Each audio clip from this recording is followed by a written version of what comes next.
ಮಾಡಿದ್ರಿ ಹೌದು, ಇದು ಮೀಡಿಯಾನಲ್ಲಿ ಏನು ಬಂದಿದೆ, ಇಲ್ಲಿ ರಾತ್ರಿ ಡ್ರಗ್ಸ್ ಮತ್ತು ಮೊಬೈಲ್ ಹಾಕಿದ್ದಾರೆ ಅಂತ, ಅದರ ಬಗ್ಗೆನೇ ವಿಚಾರಣೆ ಮಾಡೋಕ್ಕೆ ಇಲ್ಲಿ ಬಂದಿದೆ. ಆ ವಿಡಿಯೋ ಡೇಟ್ ಟೈಮ್ ಏನಿದೆ ಅದು ಇವರಿಗೆ ನಮ್ಮ ಇಂಡಸ್ಟ್ರಿಯಲ್ ಸೆಕ್ಯೂರಿಟಿ ಫೋರ್ಸ್ ಔಟರ್ ವೆರಿಫೈದು ವಿಡಿಯೋ ಮೇಂಟೈನ್ ಮಾಡ್ತಾಯಿದ್ರೆ ಅಲ್ಲಿ ನಾವು ಚೆಕ್ ಮಾಡ್ತಾಯಿದ್ದೀವಿ. ಇನ್ನೂ ನಮಗೆ ಅಧಿಕೃತ ಅದರ ಬಗ್ಗೆ ಕಂಪ್ಲೇಂಟ್ ಬಂದಿಲ್ಲ. ಅದು ಬಂದರೆ ನಾವು ತನಿಖೆ ಮಾಡ್ತೀವಿ.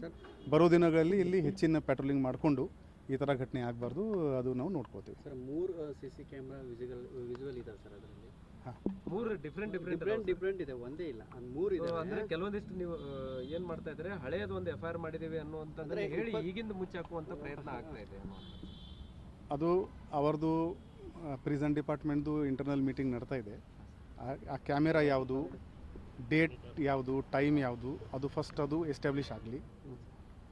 ನಿನ್ನೆ ಇತ್ತು ಅಥವಾ ಮುಂಚೆ ಇತ್ತು ಅದು ಎಸ್ಟಾಬ್ಲಿಷ್ ಆಗಲಿ, ಆಮೇಲೆ ಅವರು ಅದರ ಬಗ್ಗೆ ಹೇಳ್ತಾರೆ. ಸೆಕೆಂಡ್, ಈ ಥರ ಮುಂಚೆ ಕೂಡ ಆಗಿದ್ದಾರೆ, then also it is a cause of concern. ನಾವಿಲ್ಲಿ ಆಲ್ರೆಡಿ ಇಂಡಸ್ಟ್ರಿಯಲ್ ಸೆಕ್ಯೂರಿಟಿ ಫೋರ್ಸ್ದು ಸೆಕ್ಯೂರಿಟಿ ಇದೆ.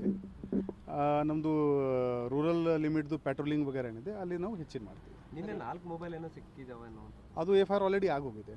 ಸಿಕ್ಕಿದಾವ ಸರ್ 4 ಮೊಬೈಲ್ ಒಳಗಡೆ ಜೈಲಲ್ಲಿ ಏನಾದ್ರು? ಇದು ಘಟನೆ ಬಗ್ಗೆ ಇಲ್ಲ, ಅದು ಹಳೆ ಕೇಸ್.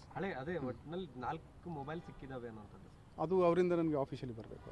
ಸರ್ ಈಗ ಒಂದು ಔಟರ್ ಪೆರಿಫೆರಿ ಸೆಕ್ಯೂರಿಟಿ ಫೇಲ್ಯೂರ್ ಕಾಣ್ತಾ ಇದೆ. ಯಾಕಂದ್ರೆ ಡಿಫರೆಂಟ್ ಲೊಕೇಶನ್ಸ್ ಬಂದು ಹೋಗೋದ ನಂತರ KSSF is managing the outer periphery security, ಅವ್ರ ಫೇಲ್ಯೂರ್ ಇದರಲ್ಲಿ ಪ್ರೈಮ್ ಆಫೀಸ್ ಕಾಣ್ತಾ ಇದೆ.